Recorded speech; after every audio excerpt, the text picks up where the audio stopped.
It's for the 8-year-old me who was told I wasn't smart. I just sat in the back of the class. The girlfriend of Amazon founder Jeff Bezos is reportedly linked to published text messages about their affair, according to the Sanchez in an extravagant wedding. Tonight, the newlyweds are celebrating with guests at a final party. Listen, when a former A-lister suddenly pops up in an Amazon film playing herself, people notice. But here's what really got Hollywood talking. She didn't just take any role. She specifically chose the studio owned by one of the richest men on the planet. Coincidence? That's what she'd want you to think. But insiders started whispering about who she was really trying to reach, and it wasn't the casting director. We're talking about a billionaire who could resurrect careers with a single phone call, fund empires before breakfast, and literally owns the future of entertainment. So naturally, she aimed high. Really high. But here's the thing. There's already a woman standing at his side, and she saw this whole play coming from a mile away. She's connected, she's confident, and she's absolutely not the type to let anyone waltz into her world uninvited. So what happened when ambition crashed into a closed door? When someone who's used to controlling every camera angle suddenly couldn't control the room? Buckle up, because this story has more layers than you'd think, and it starts with one calculated move that set off a chain reaction nobody expected. Now, before we get into what actually went down, hit that subscribe button and turn on notifications, because this story gets messier than you think. We've got public meltdowns, power moves behind closed doors, and a shutdown so smooth, most people didn't even catch it. If you want to see how this all unravels, drop a like and let's dive in. Here's where people started putting the pieces together. She didn't just take any acting gig, she took a cameo role in an Amazon-backed MGM film playing herself. And listen, in Hollywood, when someone plays themselves, it's usually because they're trying to remind people who they are. But this particular choice, it raised eyebrows for a completely different reason. Now get this.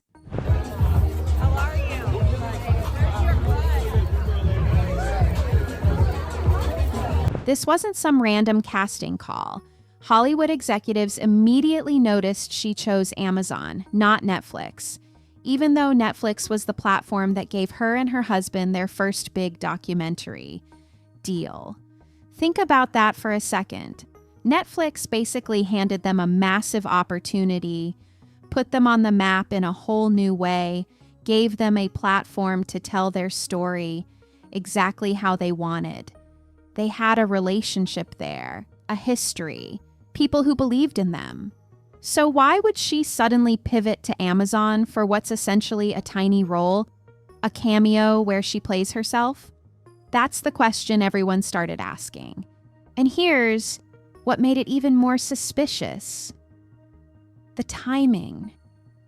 This wasn't early in her career when she was taking anything she could get. This was after she'd already established herself in a completely different world, after she'd walked away from one industry and tried to build something new. So this little Amazon cameo felt less like an acting opportunity and more like a chess move. And in Hollywood, people recognize chess moves when they see them. That's when the whispers started. Insiders at the studios began saying she was professionally pursuing Jeff Bezos. Of course, everyone used the word professionally, but they said it the same way you'd say it's just a coincidence. While raising your eyebrows so high they practically touch the ceiling. You know that tone, where everyone knows what's really being said without actually saying it out loud. The kind of conversation that happens at industry parties, in quiet corners, with knowing looks and careful word choices. And suddenly, she wasn't showing up in conversations about royals or charity work anymore. She was showing up in conversations about strategy, about calculated moves, about why she was positioning herself closer to Bezos.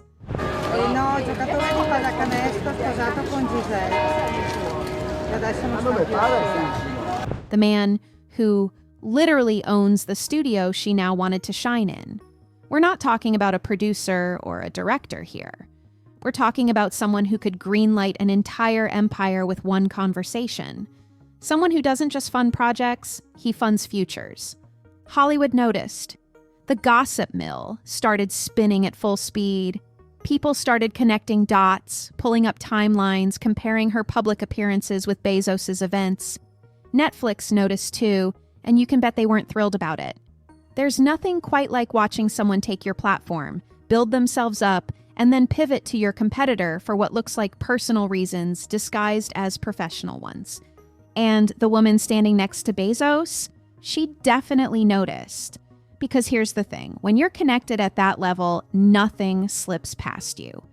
Every social move, every professional choice, every subtle shift in someone's career trajectory, it all gets clocked. You don't stay in that position by being oblivious. You stay there by being 3 steps ahead of everyone else. And she was already watching before most people even realized there was something to watch. But she acted like everything was totally normal, like this was all just part of the plan. Smiled for the cameras, showed up to events, played the role of someone who was simply exploring new opportunities in the entertainment world. Just an actress taking a fun little role, right? Nothing to see here. But the people who matter in Hollywood, they weren't buying it. They saw exactly what this was. A very deliberate move toward a very specific target. And they were all waiting to see what would happen next. Now let's talk about why this move matters so much. Because Jeff Bezos isn't just some random billionaire with deep pockets. He's not even just one of the richest men on the planet, though he obviously is that. Bezos is something way more valuable. Hi, Jeff. Hi, everyone. Good night. Have a good night. Thank you. Good night. See you tomorrow. In Hollywood terms, he's a kingmaker. A rival studio insider put it perfectly when they said Bezos is one of the very few people who could bankroll literally anything she and her husband might dream up. Movies? Done. Documentaries? Easy. Lifestyle brands? Check. World domination? Probably that too. With Bezos backing you, you don't just get a platform. You get power, funding, prestige, and a legitimate second chance in an industry that usually doesn't hand those out.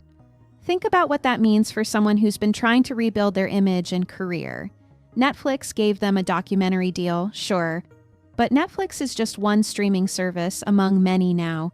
It's competitive, it's crowded, and honestly, the shine has worn off a bit. Bezos, on the other hand, owns Amazon. Not just Prime Video. Amazon, the everything store, the company that changed how the entire world shops, works, and consumes content.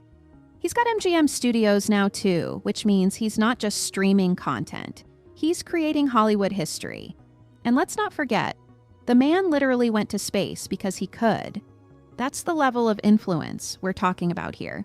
So, when people in the industry started saying things like, why go back to Netflix when you can aim for the man who owns the future?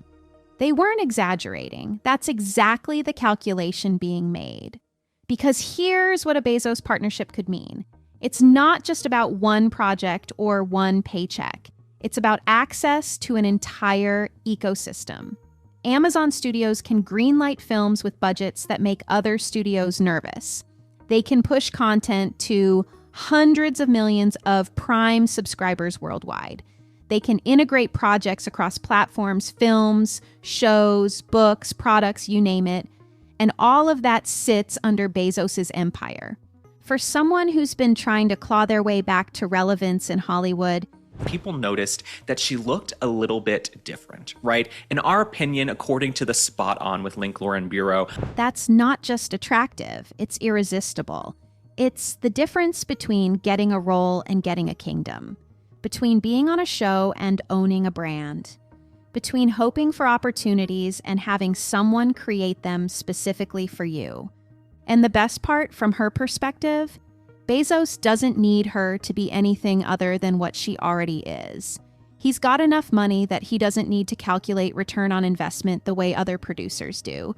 He can afford to take risks, fund passion projects, build someone's career back up just because he finds it interesting. That's the dream, right? Finding someone with unlimited resources who doesn't need you to prove yourself first. So, yeah, sources described her choice like this. Why settle for a platform when you can aim for the person who literally controls the industry's future? And honestly, if you look at it purely from a strategic standpoint, that logic makes sense. Bezos is the ultimate prize in Hollywood right now. He's not just a producer or an investor or a studio head. He's the guy who can change your entire trajectory with one conversation, one handshake, one yes. But here's the problem with aiming that high. In every kingdom, there's already a queen. Now, before anyone could even think about getting close to Bezos's world, there was one tiny detail that seems to have been overlooked. Jeff Bezos isn't single. He's not quietly dating someone in the background either. The woman standing at his side is Lauren Sanchez, and she is not someone you can just ignore or work around. Lauren isn't some shy, invisible presence in the background.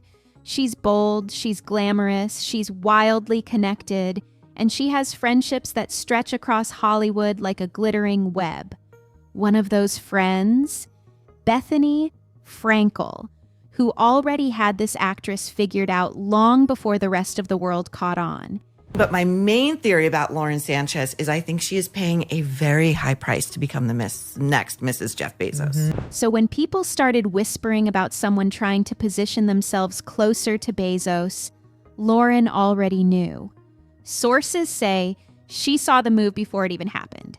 That's how sharp she is. And here's what makes Lauren different. People in the industry have pointed out that she and this actress actually have a few things in common. They both know how to find powerful people. They both know how to dress for maximum impact. They both understand how to walk into a room like it's a personal runway. But here's the critical difference that everyone notices. Lauren owns it. She doesn't pretend to be humble or wholesome or carefully curated for public approval. She sparkles openly. She embraces the spotlight without apology. She is exactly who she is, and that confidence makes her impossible to replace. The actress, on the other hand, performs confidence.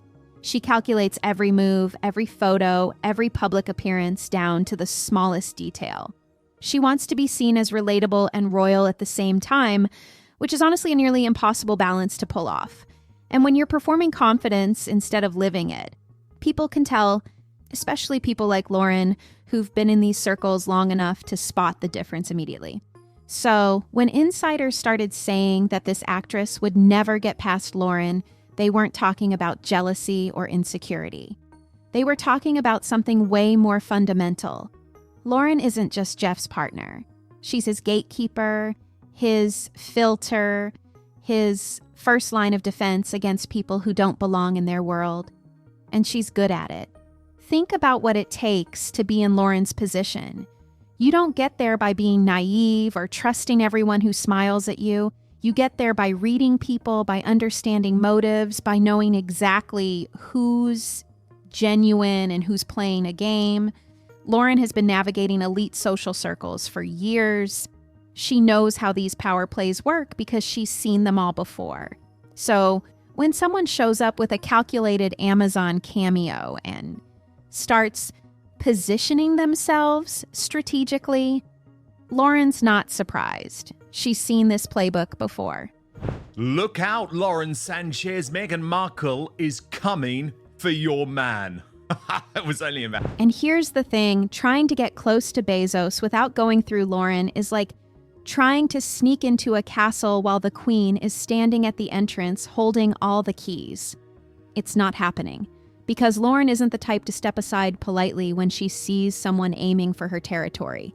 She doesn't need to make a scene or cause drama. She just quietly closes doors. A conversation doesn't happen. An invitation doesn't arrive. A connection doesn't get made. And the person on the outside never even realizes they've been blocked because it all looks so natural, so coincidental. But it's not coincidental at all. Sources say Lauren clocked the whole situation from the beginning, saw exactly what was happening, and made sure that door stayed firmly shut, with a smile so sweet it probably stung. That's the level of control we're talking about. And honestly, can you blame her? If you were in Lauren's position, watching someone try to slide into your partner's professional orbit with what looks like ulterior motives, you'd probably do the exact same thing. The difference is Lauren does it with style, confidence, and the kind of social power that comes from years of actually belonging in these spaces. So while one woman was trying to climb her way in, another woman was already standing at the top, making sure that climb went nowhere. If there was any doubt about how this whole situation was playing out, one night made it crystal clear. The Kardashian birthday party. Now, getting invited to a Kardashian celebration is basically Hollywood royalty acknowledging you exist. It's not just a party, it's a status symbol, a photo opportunity, a chance to network with some of the most powerful people in entertainment. And when Kris Jenner throws a birthday bash, you show up looking polished, confident. She's trying to woo Jeff Bezos. She has now been caught on camera wearing and ready to blend in with the A-list crowd. That's the rule. Well, the actress and her husband attended the party, and instead of gliding through the evening like seasoned Hollywood insiders, they stuck out. And not in a good way. The photos that surfaced afterward told a story better than any gossip column could. There she was, caught on camera clicking her fingers to get someone's attention like she was summoning staff at a palace she no longer lives in. And listen, at a Kardashian event, nobody snaps their fingers for service. These aren't formal royal functions. They're glamorous, sure, but they're also relaxed, fun, and very much about blending in with confidence rather than standing out with demands. Then there was her husband, looking completely lost, like someone forgot to give him the script for the evening. He didn't seem comfortable, he didn't seem engaged, and he definitely didn't look like someone who wanted to be there. Compare that to the other guests. The women who actually belong in those circles were glowing. They looked effortlessly glamorous, comfortable in their skin, laughing naturally, moving through the party like they owned the space without even trying. They weren't performing, they were just being, and that difference was blindingly obvious in every single photo. The actress's expression in those photos, it screamed discomfort. Like she was hyper-aware of every camera angle, every person watching, every moment that wasn't going exactly as she'd planned. You could almost see her thinking, why is this camera catching my bad angle? Meanwhile, the Kardashians and their inner circle, they looked like they were having the time of their lives. And here's what really stung. The party guests didn't warm to them. Sources say there was no magnetic connection, no natural chemistry, no feeling like they belonged in that room. They weren't charming, they weren't pulling people into conversation. They weren't part of the inner laughter, the private jokes, the easy flow of the evening. They were just there. She's terrible. I mean, I expect she was giving him the eye, the most richest man in the country. And, you know, what background noise at an event where everyone else was front and center. And here's the brutal truth about Hollywood. The actress doesn't do background. She needs to be the center of attention, the main story, the focal point. But at this party, she wasn't. And the cameras captured every uncomfortable second of it. Hollywood noticed because Hollywood always notices. And the whispers started immediately. If they couldn't win over the Kardashians, the queens of image, influence, and reinvention, how were they supposed to conquer Bezos' world? If they couldn't blend in at a party designed for people who understand how to work a room, what made anyone think they could navigate the even more exclusive circles around one of the richest men on the planet? The Kardashian party wasn't just a social event, it was a test. And they failed it spectacularly. That night didn't elevate their status in Hollywood, it lowered it. What happened afterward was even worse. because those photos from the Kardashian party didn't just circulate privately among guests. They hit the internet. And when they did, the actress had absolutely no control over them. No approval process, no filter, no chance to pick the best angle or the most flattering lighting. Just raw, unedited photos of exactly what that night looked like. And according to sources in Montecito, when the actress saw those photos, she absolutely lost it. Not a quiet disappointment, not a delicate moment of frustration, a full-on meltdown. Because here's the thing about image control. It's her entire brand. She's built her whole post-royal identity on carefully managing every single piece of content the world sees of her. The perfect lighting, the perfect pose, the perfect message. But Meghan, you must say that she's very good at flirtation. I mean, she got Harry 1, 2, 3. Every photo approved, every appearance calculated, every public moment designed to project exactly the image she wants people to see. So when photos surfaced that she didn't approve, showing angles she didn't like, making comparisons she didn't want, it was a disaster. The angles were unflattering. The dress didn't photograph the way she thought it would. And worst of all, the comparisons to the other women at the party were brutal. While other guests looked radiant, comfortable, and completely at ease, she looked tense and out of place. And the internet noticed. Comments started rolling in. Side-by-side comparisons appeared on social media. Fashion critics weighed in on the dress choice, and all of it, every single comment, every comparison, every critique was happening without her permission or input. That's what really set her off. But here's where it gets even messier. The Kardashians were not happy. Not happy at all, because this was supposed to be Kris Jenner's night. A celebration honoring the woman who basically invented modern celebrity culture and turned her family into a billion-dollar empire. But instead of the headlines being about Kris and her incredible success, they were about the awkward couple who couldn't blend in. The photos overshadowed the actual celebration. And when you overshadow a Kardashian at their own party, that's not something they forget. Sources say the family was furious. Not because of what happened at the party itself, but because the aftermath turned their celebration into a gossip story about someone else's social failure. And honestly, you can't blame them. But here's the deeper issue that those photos exposed. This wasn't really about vanity. It was about power. Because in her world, image control equals power. When she controls the narrative, she controls how people perceive her. When she controls the images, she controls the story. But these photos, they told a different story. 3 days. 3 days of nonstop party. Okay. They showed someone who looked uncomfortable, out of place, and disconnected from the people around her.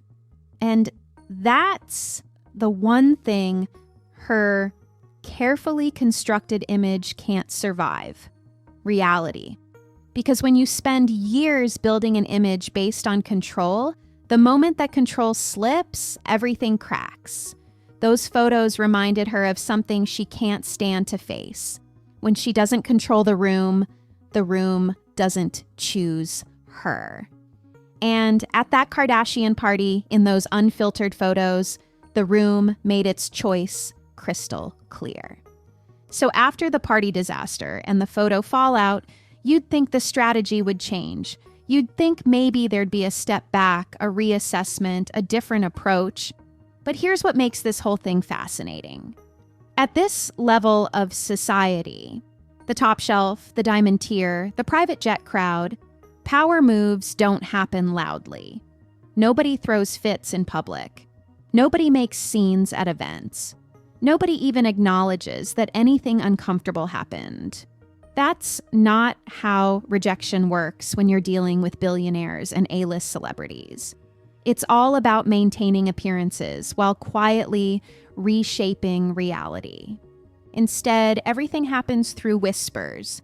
Raised eyebrows, long glances across a gala table, quiet conversations shared over champagne that costs more than most people's rent, a text message that never gets sent, a phone call that somehow never connects.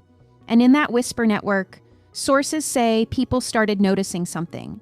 The actress was positioning herself, still trying, still attempting to find a way in, attending the right rooms, approaching the right circles, smiling at the right moments, angling herself towards spaces where Bezos' presence or influence lingered, showing up at events where she knew the right people would be, making herself visible in all the places that mattered. And honestly, from a pure strategy standpoint, it could be the event of the season, a wedding for one of the richest men in the world. It's also stoking controversy as preparations are under.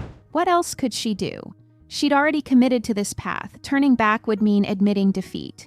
So she kept pushing, kept trying to find an opening, kept hoping that persistence would eventually pay off. Because in her mind, if she could just get one real conversation, one genuine connection, one moment where Bezos actually saw her potential, everything could change. But here's the delicious twist. Everyone knew Lauren was watching, not angrily, not insecurely, not panicked, just aware. Completely, totally, perfectly aware. Because women like Lauren don't fight loudly. They don't need to. They block silently. And according to sources, that's exactly what she did, by making sure the actress never got close enough to appear as more than a distant satellite floating outside their orbit. Never quite in the inner circle, never quite part of the conversation that actually mattered. Think about how that actually works in practice. It's not like Lauren sends out a memo saying, "Don't invite this person." That would be too obvious, too messy, too traceable. It would make Lauren look threatened or insecure, and that's not the image she needs to project. Instead, it's far more subtle, far more elegant, and far more effective. A conversation happens where Lauren mentions she's not sure someone would be a good fit for an event. Not mean, not harsh, just a subtle suggestion that maybe this person doesn't quite align with the vibe. Maybe they wouldn't enjoy it. Maybe they'd feel out of place. And because Lauren's opinion carries weight in these circles, because people trust her judgment and know she understands these social dynamics better than almost anyone, that suggestion becomes reality. Or an invitation list gets finalized and somehow certain names just don't make it on there. Not because anyone was explicitly excluded, but because the person curating the list knew better. They understood the unspoken rules. They picked up on the subtle cues. They realized that including certain people might create an uncomfortable dynamic or upset someone whose goodwill they valued.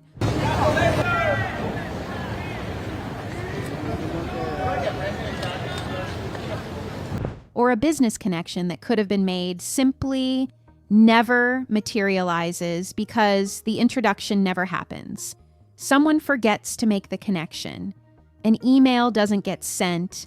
A mutual friend suddenly isn't quite as enthusiastic about setting up that coffee meeting. It's the art of closing doors without ever appearing to slam them. It's about making exclusion look like coincidence, making rejection feel like an accident of timing rather than an intentional choice. And Lauren is a master at it. She's been navigating these waters long enough to know exactly how to protect her space without ever looking like she's doing it. She doesn't have to be the villain. She just has to be strategic. Hollywood felt it. People in the industry started noticing that certain connections weren't happening. The billionaire circles felt it. Word spread quietly that some people were in and others weren't. And the actress felt it most of all. Because no matter how many rooms she tried to enter, no matter how strategically she positioned herself, no matter how perfectly she smiled or how carefully she dressed, there was always this invisible barrier. Like walking through a party where everyone's polite but nobody's inviting you into the real conversations, where you're acknowledged but not included, where you're present but somehow still outside. She could see the world she wanted to be part of, the private dinners, the exclusive events, the casual gatherings where deals get made and relationships get built. She could almost touch it. It was right there, visible, tantalizingly close. But she couldn't get in, and the harder she tried, the more obvious it became that she wasn't going to. Not because someone publicly rejected her. Not because anyone made a scene or caused drama. Not because anyone said, "You're not welcome here," but because the people who control access to that world had quietly decided she didn't belong. And once that decision is made in these circles, it's almost impossible to reverse. Because there's no formal appeal process. There's no board meeting where you can make your case. There's just the quiet understanding. Meghan is always searching for people who can fund her lifestyle, fund her projects, what have you. But it is an indication that certain doors have closed and no amount of knocking is going to open them. You can have money, you can have fame, you can have a title from your previous life. You can have a platform, followers, brand deals, all the external markers of success. But if the gatekeepers don't open the door, you're staying outside. And that's exactly where the actress found herself. Standing on the outside, looking in at a glittering world that seemed so close but remained completely out of reach. Seeing the life she wanted, the connections, the influence, the power, the access to people who could change everything with one phone call, all of it visible but unavailable. All because one woman saw her coming from a mile away, understood exactly what the play was, recognized the strategy for what it was, and shut it down with the kind of quiet efficiency that only comes from years of protecting what's yours. No drama, no public confrontation, no messy headlines, just a series of doors closing so smoothly that most people didn't even notice they were being closed. And by the time the actress realized what was happening, it was already over. So here's where we are now. Let's take a step back and look at the whole picture. Because when you line up everything that's happened, it paints a pretty clear story about power, access, and what it really takes to break into the most exclusive circles in the world. The actress tried to climb back into Hollywood relevance through multiple paths. First, there was the whole royal connection.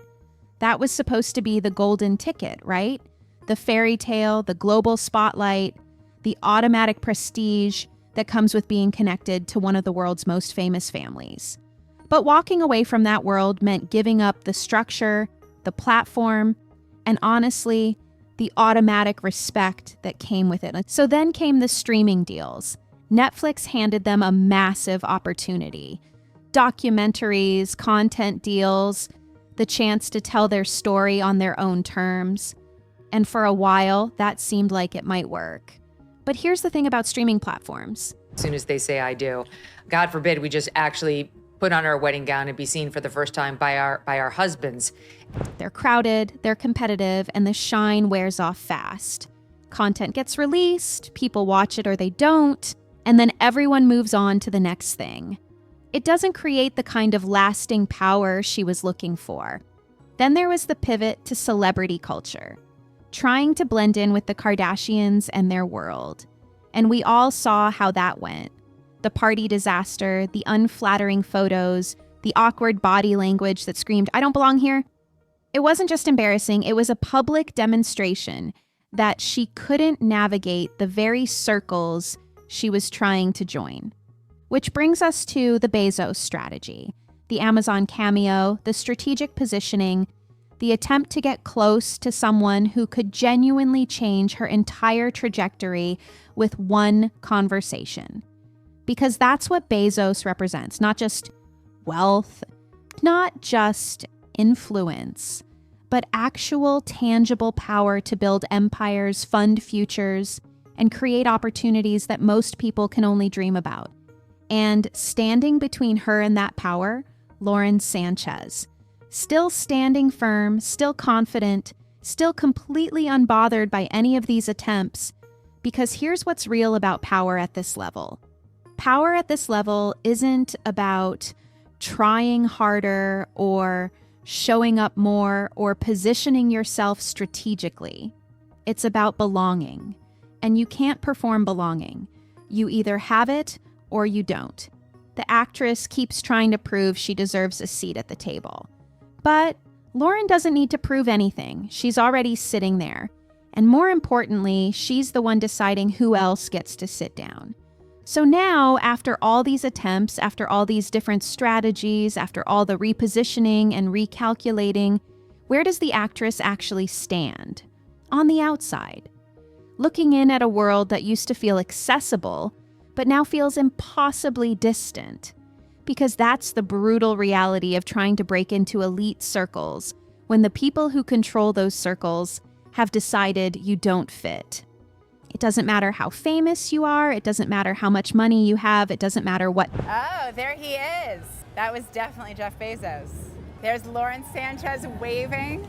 So in that titles you used to hold or what platforms you currently have, if the gatekeepers say no, the answer is no. And in this case, Lauren Sanchez said no without ever having to say a word. The power dynamic is crystal clear now. One woman wanted in, one woman kept her out. And the world watched as every strategy, every attempt, every carefully calculated move led to the exact same result. Nothing. Because in the world of billionaires and private jets and exclusive dinner parties where actual power gets exchanged, belonging isn't something you can buy or earn or strategize your way into. It's something you're either granted or you're not. And right now she's not. And she tried the royal route, she tried the streaming platform route, she tried the celebrity culture route, she tried the billionaire access route. Every single one led to a wall. Not because she wasn't trying hard enough, not because she wasn't strategic enough, but because the people who matter in those worlds took one look and decided she didn't belong. And once that decision gets made, it's nearly impossible to reverse it.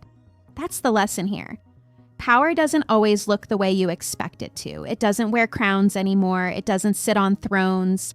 Today, it launches rockets, owns media empires, and makes decisions over champagne at private events that most people will never even hear about. And if you want access to that world, you need more than fame, more than ambition, more than a carefully crafted strategy. You need the people who control that world to actually want you there. And Lauren Sanchez made it very clear, without ever making a scene, without ever causing drama, that this actress wasn't wanted. So while one woman keeps reaching for a world she can see but can't touch, another woman stands firmly in that world, completely secure in her position, watching the attempts with the kind of quiet amusement that comes from knowing the outcome was never in doubt. So that's where this story stands. An actress who walked away from one world trying desperately to break into another. A billionaire who represents the ultimate prize in Hollywood power. In her younger years, Lauren has incredible hair density, a strong mid-face and lower face, and a woman standing guard who saw it all coming and shut it down before it ever really started. Every climb attempted, every door approached, every strategy deployed. All of it met with the same quiet, unshakable wall of exclusion. Because here's what's real about power at this level. It doesn't matter how famous you become, how many platforms you build, how many strategic moves you make. If the people who control the inner circle decide you don't belong, you're staying outside. And that's exactly what happened here. One woman locked out of a glittering world she can see but never quite reach. One woman firmly planted in that world, effortlessly keeping the gates closed. But here's what makes this fascinating. This world never stays frozen. Alliances shift, relationships evolve, new opportunities appear while old doors slam shut. So will she try again? Will she pivot to yet another strategy, another circle, another powerful person who might give her the access she's been chasing? Or will she finally accept that some worlds aren't meant to be entered, no matter how hard you push? And what about Lauren? Will she stay vigilant, keep her position secure, continue to block every attempt with the same quiet efficiency? Or has this whole situation become so clearly decided that she doesn't even need to pay attention anymore? The answers don't exist yet.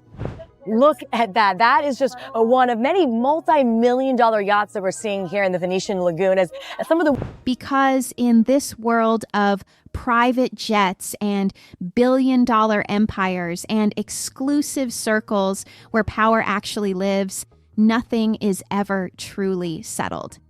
What we know right now is this. One woman tried to infiltrate the most exclusive circle in entertainment. Another woman made sure that infiltration never succeeded.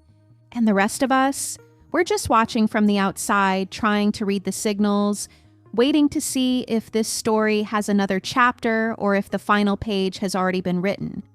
Either way, one thing is certain.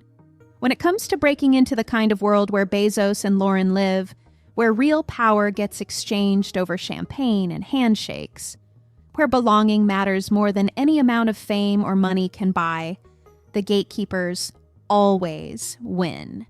And Lauren Sanchez just proved it. So, what do you think? Will she try again, or is this chapter finally closed? Drop your thoughts in the comments. If you're into these behind-the-scenes Hollywood power moves, hit that subscribe button and turn on notifications so you don't miss the next story. And if you enjoyed this one, go ahead and give it a like. Thanks for watching.